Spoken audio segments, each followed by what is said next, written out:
I was staring at the ceiling when it happened, listening to the distant hum of traffic through our thin apartment walls.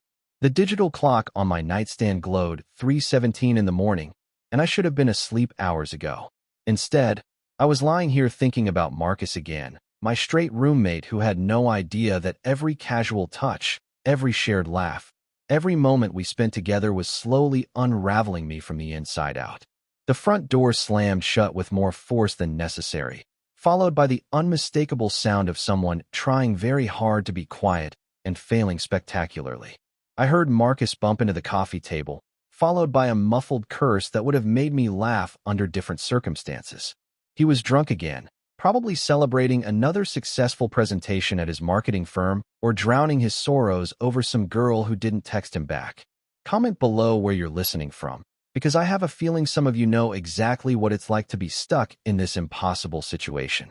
I pulled my pillow over my head, trying to block out the sounds of Marcus stumbling around our shared living space. The last thing I needed was another late-night encounter where I had to pretend I didn't notice how his hair fell across his forehead when he was drunk, or how his usual confident demeanor melted away to reveal something softer underneath. These moments were dangerous for me, little cracks in the armor I'd built around my feelings. The apartment fell silent for a few minutes, and I allowed myself to hope that Marcus had made it to his bedroom without incident. Then I heard my door creak open, and my heart stopped. I kept my eyes closed and tried to regulate my breathing, feigning sleep as footsteps approached my bed. The mattress dipped slightly as Marcus sat down on the edge, and I could smell the whiskey on his breath mixed with his cologne. "Dylan." His voice was barely above a whisper, thick with alcohol and something else I couldn't quite identify. "You awake?" I didn't respond, couldn't respond. My throat felt tight, and I was afraid that if I opened my mouth, everything I'd been keeping inside would come spilling out. Marcus had been my roommate for 8 months now, and in that time, he'd become my closest friend and my greatest source of heartache. He was everything I wasn't supposed to want, straight and confident, and completely oblivious to the effect he had on me. "I know you're probably sleeping," Marcus continued, his words slightly slurred. "But I had this weird night, and I just wanted to talk to someone who gets it, you know? Someone who actually listens." The bed shifted again as Marcus lay down beside me, staying on top of the covers while I was underneath them. This wasn't entirely unusual. We'd fallen asleep watching movies together before, shared the couch during particularly intense gaming sessions, but something about tonight felt different. There was a vulnerability in his voice that I'd never heard before, a rawness that made my chest ache. "I went out with the guys from work," Marcus said, apparently deciding that my silence meant I was asleep and he could talk freely. "And they kept asking me about dating, about why I'm not seeing anyone seriously. And I kept thinking about how I don't really know how to explain it to them." I felt him turn toward me, and it took every ounce of self-control I had not to react when his breath ghosted across my shoulder. We were close enough that I could feel the warmth radiating from his body, close enough that if I turned over, we'd be face to face. The thought made my heart race in a way that was both thrilling and terrifying. "The thing is," Marcus continued, his voice getting softer, "I think I've been looking for something that doesn't exist. Like, all these girls I go out with, they're nice and pretty and everything, but there's always something missing. Some connection that I can't quite put my finger on." I wanted to tell him that I understood, that I'd spent years feeling like I was searching for something just out of reach before I realized what it was. But I couldn't reveal that without revealing everything else, and I wasn't ready for that conversation. Not with Marcus, not with anyone. "You know what's funny?" Marcus asked, and I could hear the smile in his voice even though I couldn't see his face. "The only person I feel completely comfortable with is you. Like, I can just be myself around you without worrying about impressing anyone or playing some game. Is that weird?" My heart was pounding so hard I was sure he could hear it. This was exactly the kind of moment I'd been dreading and hoping for in equal measure. Marcus was opening up to me in a way he never had before, but he was also drunk and probably wouldn't remember any of this in the morning. I'd learned not to put too much stock in the things people said when they were under the influence. "I was thinking about that tonight," Marcus said, shifting again so that his arm brushed against mine through the blanket. "About how easy it is to talk to you, how I never feel like I have to pretend to be someone I'm not. And I realized that maybe what I've been looking for isn't about finding the right girl. Maybe it's about finding the right person." The words hung in the air between us, heavy with implication. I felt Marcus's hand move closer to mine, his fingers brushing against my knuckles through the thin fabric of the comforter. It was such a small touch, barely there, but it sent electricity shooting up my arm and straight to my chest. "Dylan," Marcus whispered, and there was something in the way he said my name that made my breath catch. I think I might be figuring something out about myself. I wanted to respond, wanted to turn over and look at him and ask what he meant by that. But I was frozen, caught between hope and terror, between the possibility that this meant something and the fear that I was reading too much into the rambling of a drunk man. So I stayed still and silent, letting Marcus think I was asleep while my mind raced with possibilities. Marcus's hand found mine then, his fingers intertwining with mine through the blanket. It wasn't the first time we'd had physical contact, but it was the first time it felt intentional, meaningful. His thumb traced small circles against my knuckles, and I had to bite the inside of my cheek to keep from making a sound. "I've been having these dreams," Marcus said, his voice barely audible now. "And they're not about girls anymore. They're about someone else, someone I care about but shouldn't think about that way. Someone who's been right here the whole time."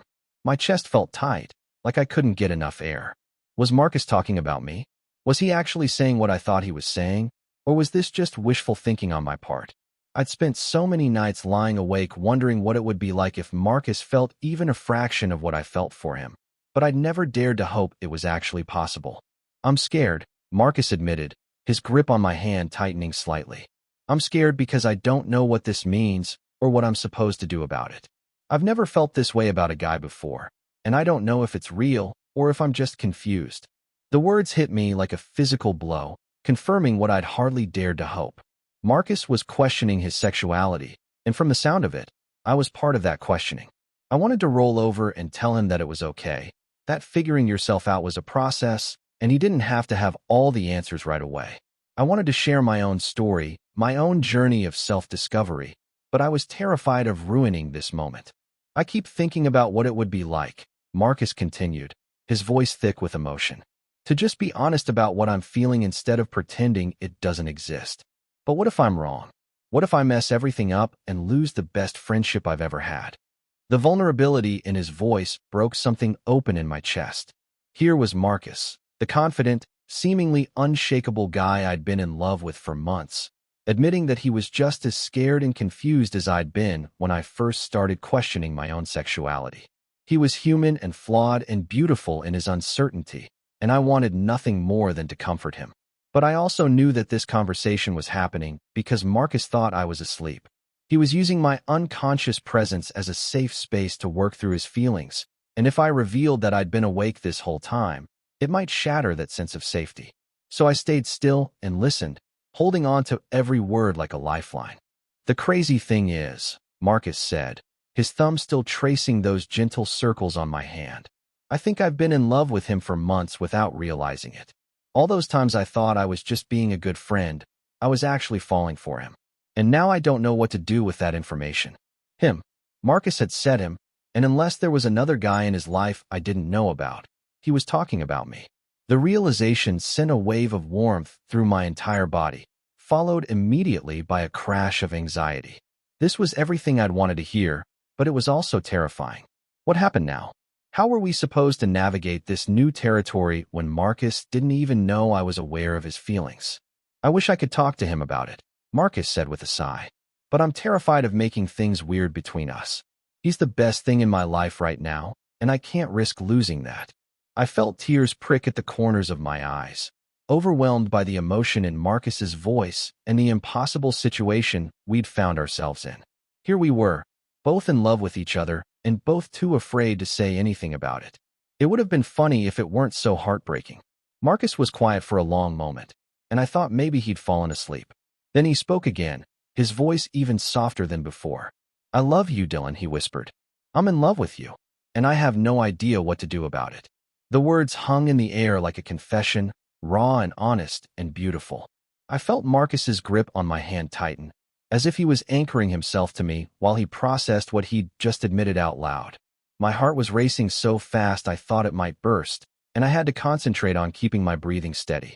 I wanted to respond, wanted to tell him that I loved him too, that I'd been in love with him for months and had been too scared to say anything. but I was trapped by my own deception, unable to reveal that I'd heard everything without admitting that I'd been pretending to sleep. The irony wasn't lost on me that the moment I'd been dreaming of was happening while I was supposed to be unconscious. Marcus shifted beside me, and I felt him press a soft kiss to my shoulder through the blanket.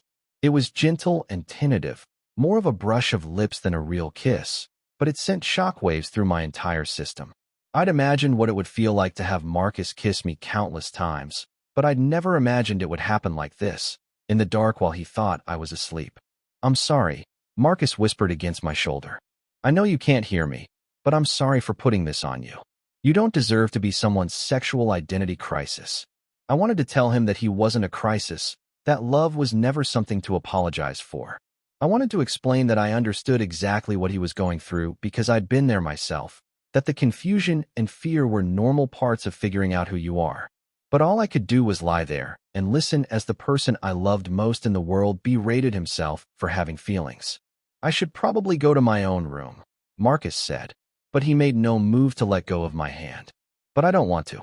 Is that selfish? I just want to stay here and pretend that this is normal, that we're together, and I don't have to be afraid of what that means." The longing in his voice was almost unbearable. I could feel Marcus's internal struggle, the war between what he wanted and what he thought he should want. I'd fought that same battle when I first realized I was gay, the desperate attempt to convince myself that my feelings weren't real or valid. It was exhausting and painful, and I hated that Marcus was going through it. "Maybe tomorrow I'll find the courage to tell you," Marcus said, his voice starting to slur more as the alcohol and exhaustion caught up with him. "Maybe I'll figure out how to explain that I think I've been gay this whole time and just didn't realize it. Or maybe I'll chicken out and pretend this never happened." I felt him relax beside me, his breathing starting to even out. Marcus was falling asleep, still holding my hand, still pressed against my side. Part of me wanted to stay awake all night, to memorize every detail of this moment in case it never happened again. But the emotional weight of everything I'd heard was exhausting, and I found myself drifting toward sleep despite my racing thoughts. The last thing I remembered before unconsciousness took over was Marcus's quiet voice, barely audible in the darkness. "I love you," he whispered again, "and I'm going to figure out how to tell you that." I woke up the next morning to sunlight streaming through my bedroom window and the sound of Marcus moving around in the kitchen. For a moment, I was disoriented, unsure if the previous night had been real or just an incredibly vivid dream. Then I noticed that my hand was still warm from where Marcus had been holding it, and I knew that everything I remembered had actually happened. My heart started racing again as I replayed Marcus's confession in my mind. He'd said he was in love with me, that he thought he might be gay, that he wanted to find the courage to tell me how he felt. The question now was what I was supposed to do with that information. I couldn't exactly bring up a conversation that I wasn't supposed to have heard, but I also couldn't pretend that nothing had changed between us. I got dressed slowly, trying to figure out how to act normal when everything felt different. Marcus had no idea that I knew about his feelings, which meant I had to be careful not to let on that anything had shifted. But I also couldn't ignore the hope that was blooming in my chest, the possibility that maybe we could actually be together. When I finally made it to the kitchen, Marcus was standing at the stove making eggs, his back to me. He was wearing the same clothes from the night before, his hair messy and his shoulders tense. He looked like he was nursing a hangover, but there was something else in his posture, a nervous energy that I'd never seen before. "Morning," I said, trying to keep my voice casual as I poured myself a cup of coffee. Marcus turned around, and I saw something flicker across his face when he looked at me.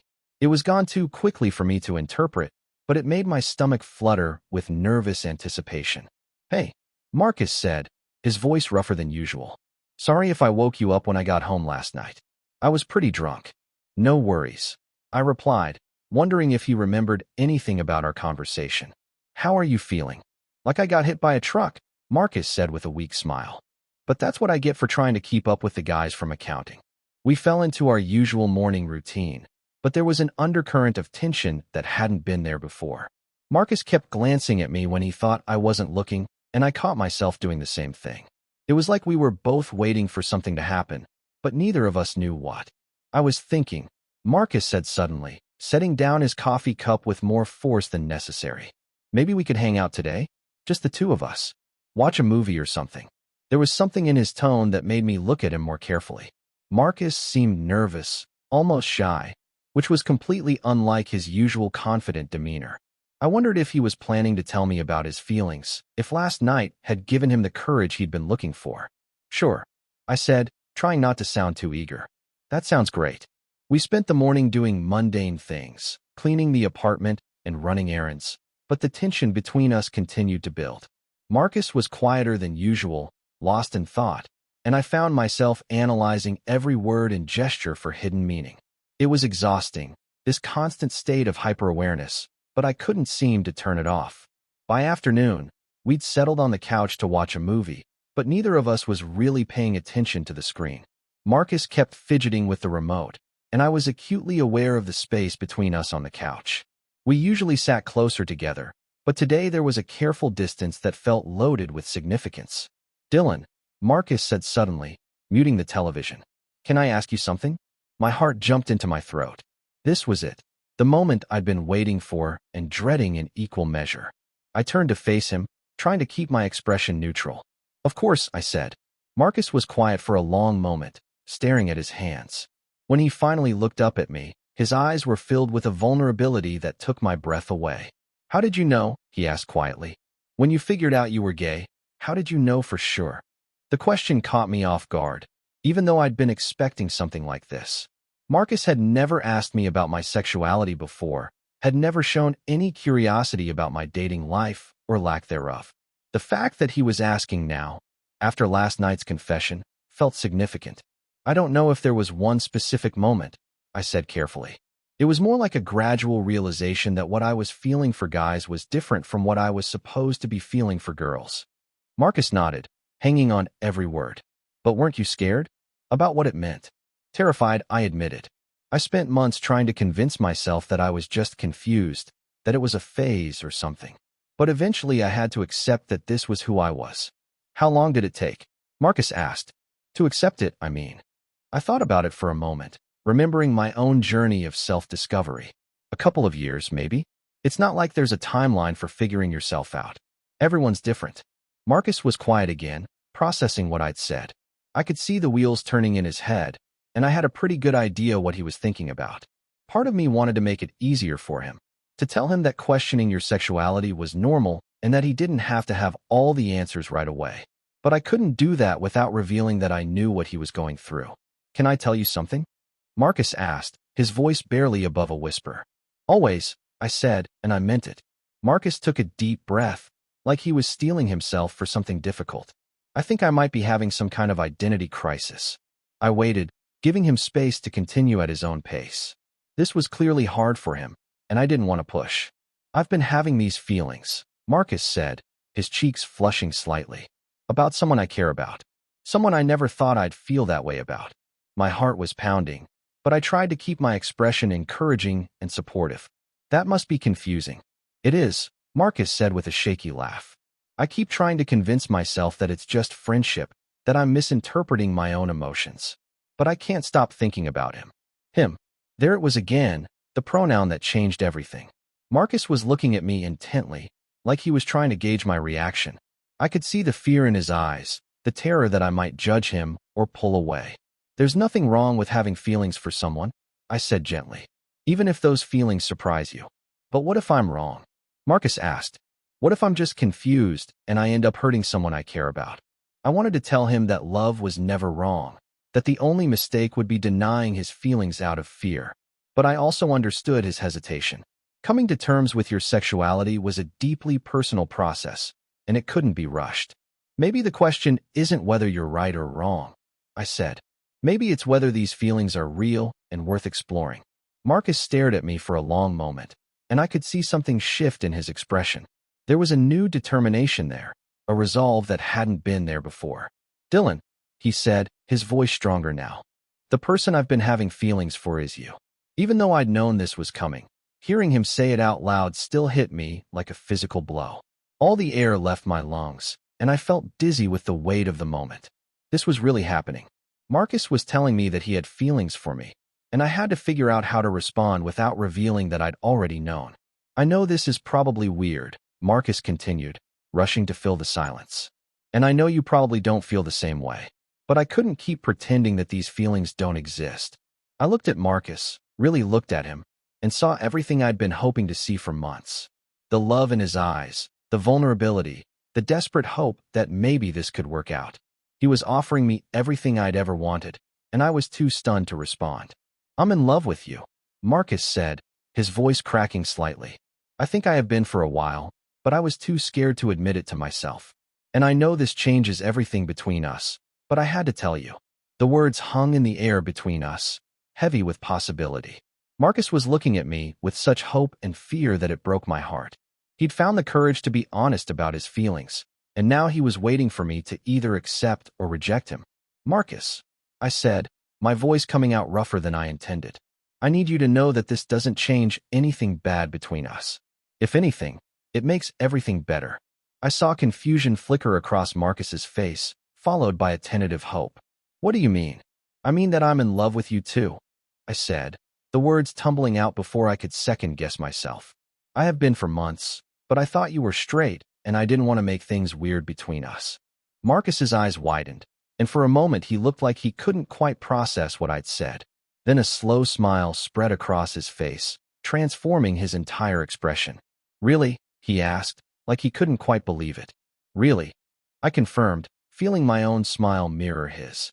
"I've been going crazy trying to hide how I feel about you." Marcus laughed, a sound of pure relief and joy. "I can't believe we've both been hiding the same thing." "It's pretty ridiculous when you think about it," I agreed. "All this time we could have been together instead of driving ourselves crazy with what-ifs." Marcus shifted closer to me on the couch, closing the distance that had felt so significant earlier.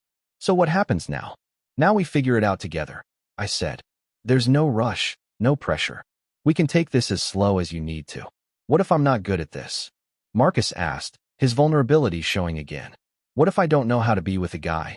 "Then we'll learn together," I said, reaching out to take his hand. Being with someone you care about is the same regardless of gender. It's about connection and trust and wanting to make each other happy.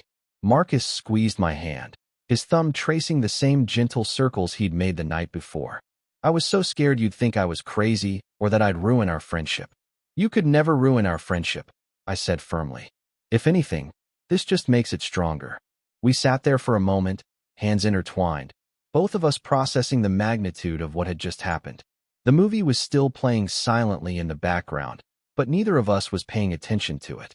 We were too busy looking at each other, seeing each other in this new light. "Can I kiss you?" Marcus asked suddenly, his cheeks flushing again. The question sent a thrill through me, but I also saw the nervousness in his eyes. This would be his first kiss with a man, a significant moment in his journey of self-discovery. "Are you sure?" I asked. "We don't have to do anything you're not ready for." "I'm sure," Marcus said, his voice steady. "I've been thinking about it for weeks." I leaned closer, giving Marcus plenty of time to change his mind. When he didn't pull away, I closed the distance between us, pressing my lips gently against his. It was soft and tentative at first, both of us testing the waters of this new dynamic. Then Marcus deepened the kiss, his hand coming up to cup my face. All the months of longing and wondering melted away, replaced by the perfect reality of being with him. He tasted like coffee and possibility, and I never wanted the moment to end. When we finally broke apart, Marcus rested his forehead against mine, both of us breathing heavily. "Wow," he whispered. "Good wow or bad wow?" I asked, suddenly nervous. "Definitely good wow," Marcus said with a grin. "Really, really good wow." I laughed, feeling lighter than I had in months. "I'm glad. I can't believe I waited so long to do that," Marcus said, his thumb stroking my cheek. "I was so worried about what it would mean, but it just feels right." "It does feel right," I agreed. "Like this is how it was always supposed to be." We spent the rest of the afternoon talking, really talking, about everything we'd been holding back. Marcus told me about his gradual realization that his feelings for me were more than friendship, about the dreams he'd mentioned the night before, about his fear of losing me if he was wrong about what he was feeling. I shared my own story, about falling for him almost immediately after he moved in, about the months of thinking I was imagining the connection between us, about all the times I'd almost said something but chickened out at the last minute. "I wish we'd had this conversation months ago," Marcus said, his head resting on my shoulder, as we cuddled on the couch. Maybe we weren't ready for it months ago, I said, running my fingers through his hair. Maybe we needed time to figure things out separately before we could figure them out together. You're probably right, Marcus said. I don't think I would have been ready to hear this 6 months ago. I was still convinced I was straight and just hadn't met the right girl yet. And now, Marcus lifted his head to look at me, his eyes serious. Now I think I was looking for the right person, not the right girl. And I found him. The words sent warmth spreading through my chest. I love you, I said, the words feeling natural and right. I love you too, Marcus replied, and I could hear the wonder in his voice, like he was still amazed that he could say those words and mean them. We ordered takeout for dinner and spent the evening on the couch, alternating between talking and comfortable silence. There was something magical about being able to touch Marcus freely, to hold his hand and kiss him whenever I wanted to.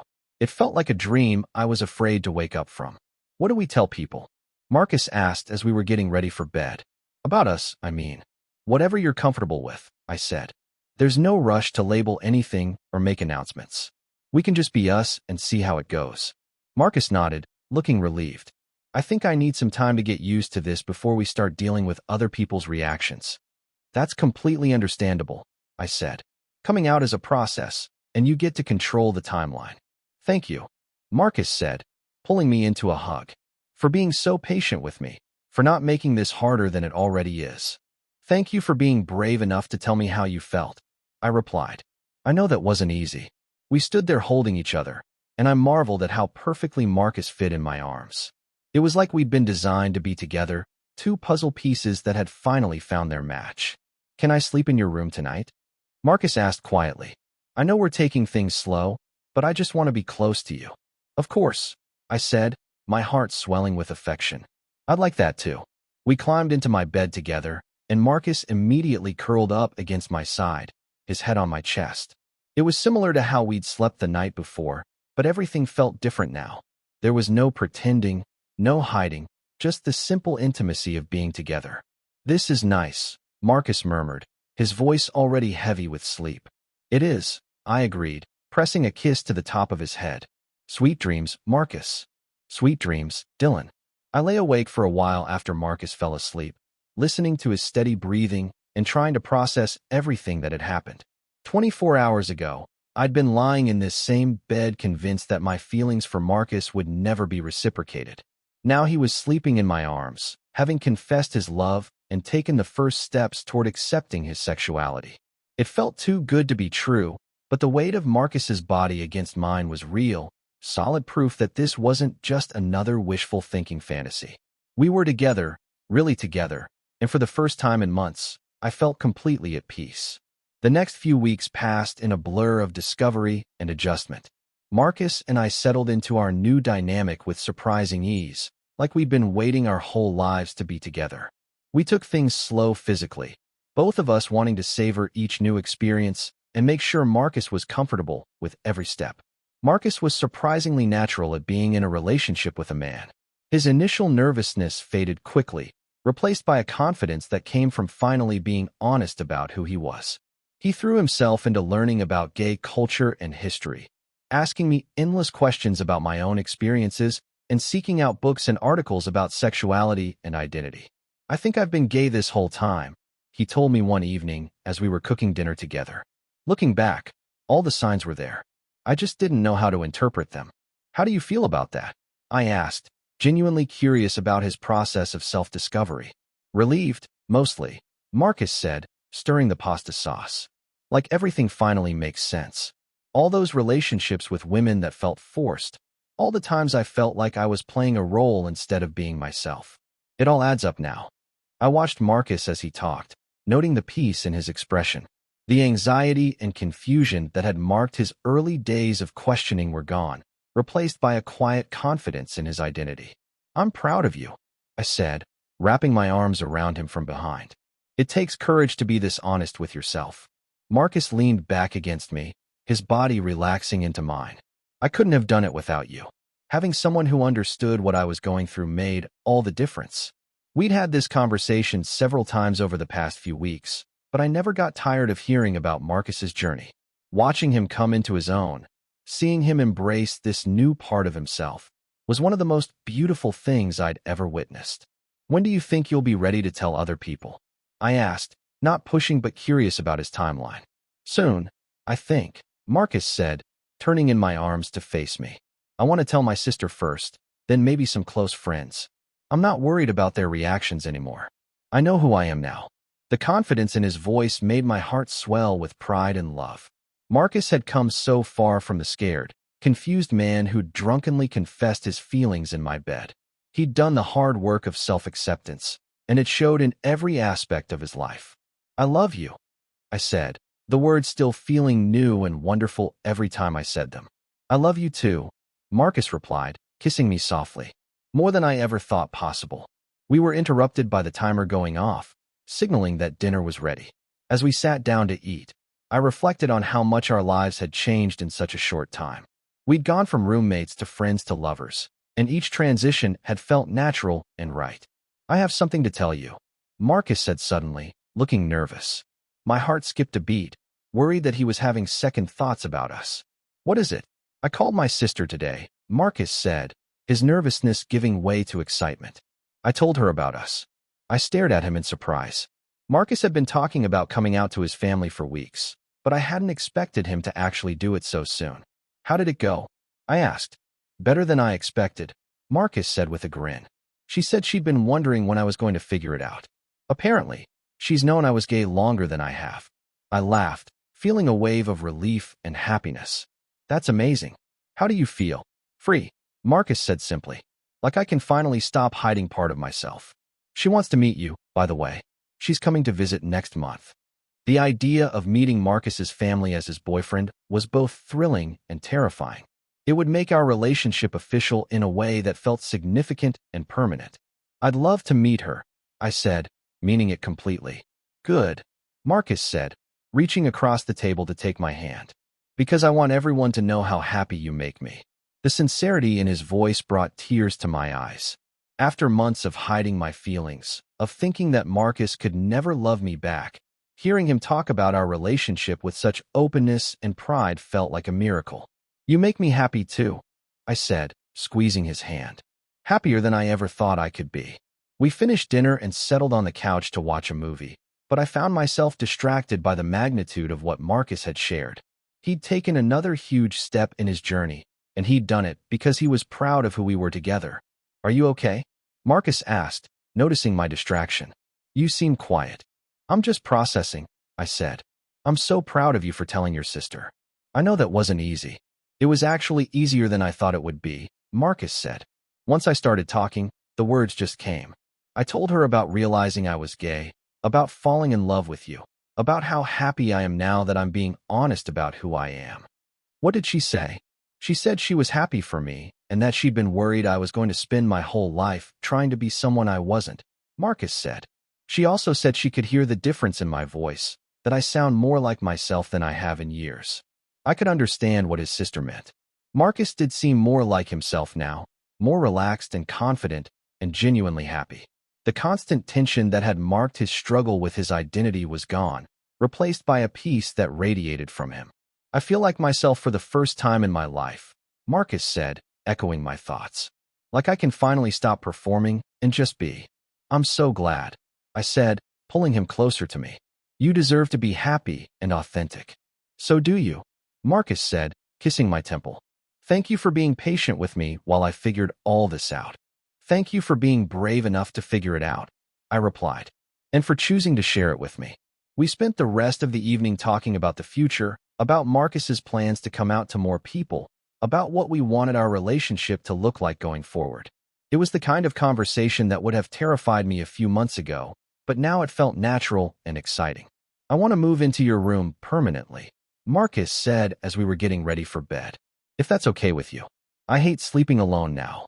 I'd love that, I said, my heart skipping with happiness. We can move your stuff tomorrow. Really?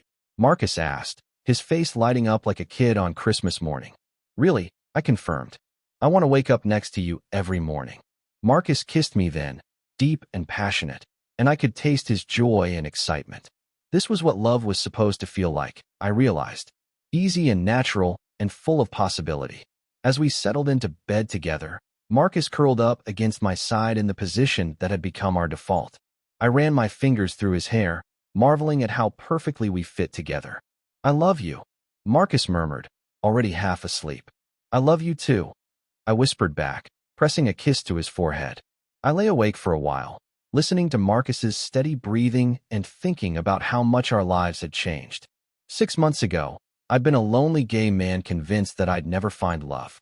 Now I was lying next to the man of my dreams, planning a future together that felt bright and full of promise. The drunk confession that had started it all seemed like a lifetime ago, but I was grateful for that moment of vulnerability that had set everything in motion. Sometimes the best things in life happened when you least expected them, when you were brave enough to be honest about what you really wanted. Marcus stirred beside me, his arm tightening around my waist. Even in sleep, he held on to me like he was afraid I might disappear. I smiled, knowing that I wasn't going anywhere. We'd found each other against all odds, and I wasn't about to let that go. As I finally drifted off to sleep, I thought about all the drunk confessions and vulnerable moments and acts of courage that had brought us to this point.